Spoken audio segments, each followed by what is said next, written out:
after 2 golds in 2 events. The first time we've ever seen this in Tour de Endurance. The Greyscales are just 9 points behind the Green Peacocks, the smallest their lead has been since they took the lead back in Event 4. Serpent Speeders are also within a gold medal strike of them, as we have in Event 11, the Archery, the opening event of Season 2, returns to begin the home stretch of Season 3. We'll see the Stargazers showing us how it's done. In the Expedition pre-show, you can see marbles trying to get out of each other's way because the marbles can influence each other. They're trying to get as close to that white block in the middle as possible. That's the bullseye, 10 points. On either side of it, the light blue block's 8 points, dark blue 6, then it's 5, 4, 3, 2, and 1 as they get further away from the center. Each marble will get a single score for themselves, and the total score will determine the team score. We're going to go in reverse championship order with Team Mayhem sitting down in 16th place in the championship, all the way down to Green Peacocks in first. Team Mayhem will show us how it's done in the main competition in Run 1. And we go underway. The orange funnel chute to exit is not completely like the same size as the marbles are, so you can swerve in all directions, and as Team Mayhem have proved, you can come out of that ramp in a terrible angle, and they all came out to the left side, so they finished in. All of them are pretty far away from the bullseye, which will result in an overall paltry score. One of them does get an 8, so that's not too bad, but overall 23, that's a full 7 behind the Stargazers. They're not even a primary contender, so Team Mayhem are not looking too hot early on. Crazy Chickens in second, though. Can they try and improve? Yeah, I don't think they'll have to do too much to improve on Team Mayhem's run, but also to the left side, what can the other marbles do? Also curling to the left side, second and third marble, and the fourth marble. Both of the opening 2 teams have all went to the left side. I'm not sure if they're conditioned well coming out of the funnel, because I think these teams are fairly precise, just not accurate whatsoever. If they were closer to the right, have much better runs, and it's not. It's only 21 for the Crazy Chickens. Bit of a surprise too. Opening runs weren't great. What can the Marauders do to try and follow it up and get a much better score than what they did? Marauders first runner, it's very close to a bullseye, but that might be evened out to a 9 between the white and the light blue. Second one peels far off. Third one is alright, and here comes the final runner. It's right down the center, and it's a bullseye. That's a great run for the Marauders.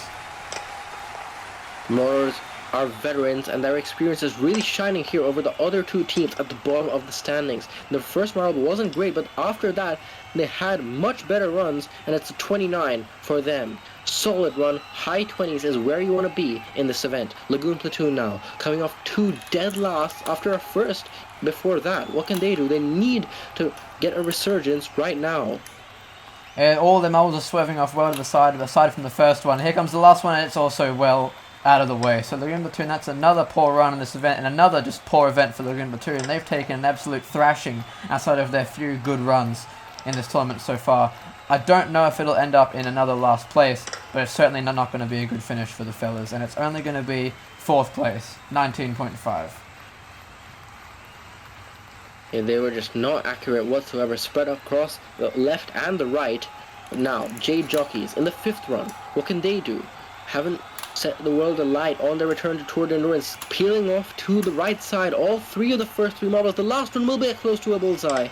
I think it will be a 9. If you get in between 2 blocks, it will be the average of those 2 scores that you get from the 2 blocks, but the Jade Jockeys peeling off to the right for them. Yeah, that last 9 does recover it up to a 22, so it's good enough for overall 3rd, but overall that's probably not going to finish there due to the inconsistency, poor results from all the other 3 marbles. Citrus Sprinters, after their first event, they've been struggling since. What can they do to try and recover here? First marble, off to the left, but the other 3 are all going to come down at similar times, and they're all pretty close to that bullseye, and the last one is on the bullseye. I think their strategy was come out quick, so each marble can follow each other's paths, and it worked out pretty well, I'd have to say. 28 for them, just 1 point behind the Marauders. Those last 3 marbles really elevated them as we're getting higher up at the championship. Makes sense that we're seeing better runs. Now White Knights in run 7. First one is going to be a bullseye. White marble going to the white square for full 10 points. The other marbles also not too close to the bullseye, but not too far off either. I think it's going to be a solid run for them again. However, it could have been so much better. Look at this second marble. He's gone for the bullseye, but he just nudges his teammate. It could have been a 10 or an 8. It ends up being a 6. So it could have been better because the teammate uncoordinated once he hits the board. It's good enough for 3rd place. 27 though is still a very good score. So White Knights, that's the kind of run you want to have. Neptune Nomads now in run 8. The end of the first half will be kicked off by them, and immediately that one was an absolute rocket to start. That's going to be a bullseye for sure. The other two come down immediately, nudging each other far off, and the last one comes down for an 8. So overall good, but look at this absolute screamer of a first one. The next two marbles, the third marble almost overtaking the second one. And it's going to be left towards the left for them, but the last marble recovers, and it's good enough for second place. They beat Citrus Printers based on the tiebreaker. The tiebreaker is the best individual run. If that's tied, then it's the best second individual run, and so on. So it's the count back that gets the Neptune Nomads ahead of the Citrus Printers as we move on to the Navy SEALs to kick off the second half of this event. It's already peeling off to the right as the first Navy SEALs member. What can the others do? They also are peeling off, but not too far away from the bullseye as the third one. Here comes the last one. He gets an 8, but 2 really far off from the bullseye, and the other 2 are close-ish, but not close enough to do any damage to the podium. So Navy SEALs is going to be mid-pack here.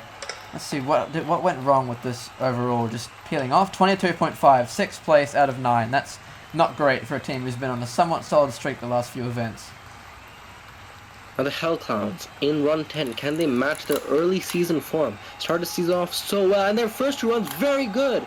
8 and a 9 or a 10 even, and their final marble also will get a bullseye. Hell Clowns, will they contend for the lead? I think they will. That was a fantastic performance by the Hell Clowns. An 8, I think 2 bullseyes, and that 5 wasn't great, but it does not matter. It's a 33! It's one off of the best score we've ever seen in Archery, which I think is a 34. So Hell Clowns, that's going to contend. Surely that should hold for a podium unless we see some miraculous runs from these final 6, starting with the Party Crashers. Their teamwork's been pretty good this season in comparison to Season 2, but that marble's coming back to the ramp and almost ruins his teammates. But they're able to do pretty good despite the poor coordination by the first marble. Yeah, I thought that marble was going to get in the way. They managed to get out just in time, and their second marble, it didn't hinder them whatsoever. That was another 9 for the second marble. 5th place for them. Actually, kind of a surprise, considering how close they are to the marbles, to the teams ahead. But now the Condiment Kings in the 12th run. What can they do to challenge for the lead? First run's not going to be very good. That's going to be a 5. Second run, also a 5 from the other end. Oh, and it's only getting worse. The final one will be a bullseye, but I don't think it's going to be much better. Yeah, that was actually a complete disaster for the Condiment Kings. The first 2 peel off to different directions, but then look at this third one. This third one, not many noticed this. He hits his teammate and completely misses the target. That's a 0. The first 0 we'll ever see in Tour de Endurance Archery, and probably won't see it for a while. So that's only 20 points, all the way down there in second to last of the Condiment Kings. The Blue Brigade, I don't think they'll do something as drastic as that, but so far, the first run peels off in a similar situation as the Condiment Kings, but the others are getting closer to the bullseye. This last one just peels off from a blue, and that's going to be a mid-pack run for the Blue Brigade, who were seated very well in this event, so they're going to be kicking themselves after that. Yeah, they have the best single run in archery ever in the Season 2 qualifier, so 7th I think is going to be less than what they had hoped, but still, decent for them. What can the Serpent Speeders do? Run 14 sitting in 3rd in the championship. Can they challenge for another podium? First marble peels off low to the side. Second one does the same thing. I don't even know what went wrong with that second one. He looked like he was going down the middle, but then just uncoordination throws him off far to the right, and that's going to be like a 5 or a 6, and what could have been a 10 is going to really drag their score down. The third and fourth ones, I wasn't paying attention to them. I was just so shocked by the second one. Also not great, and only 9th place for the third team in the championship that could contend with the Green Peacock soon. Only 9th place. Grayscale's next. What will these last 2 do? The 2 big important ones. Grayscales, of course, coming off 2 gold. Can they get 3 for 3? But they did get last place in this event one season ago. Oh, it's not looking coordinated whatsoever. The last marble will get a 6. For the other 3 marbles, this is not going to be a 3rd gold in a row whatsoever. It's not even going to contend for a podium. What happened to the Grayscales?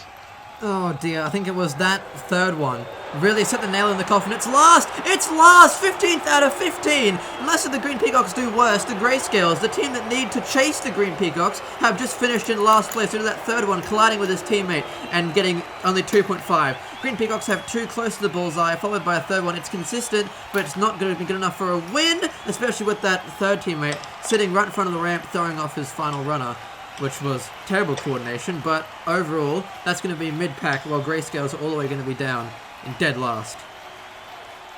with the Green Peacocks. I don't think this is going to challenge for a podium, just 7th place, but still, with the Grayscales getting dead last, the Green Peacocks are still going to stretch their gap to 2nd place in the championship. But no one can beat the Hell Clown, who claims their 2nd gold of Tour de Endurance after the first event. Then it's the Marauders in 2nd, and the Neptune Nomads. Good job for them for getting another medal.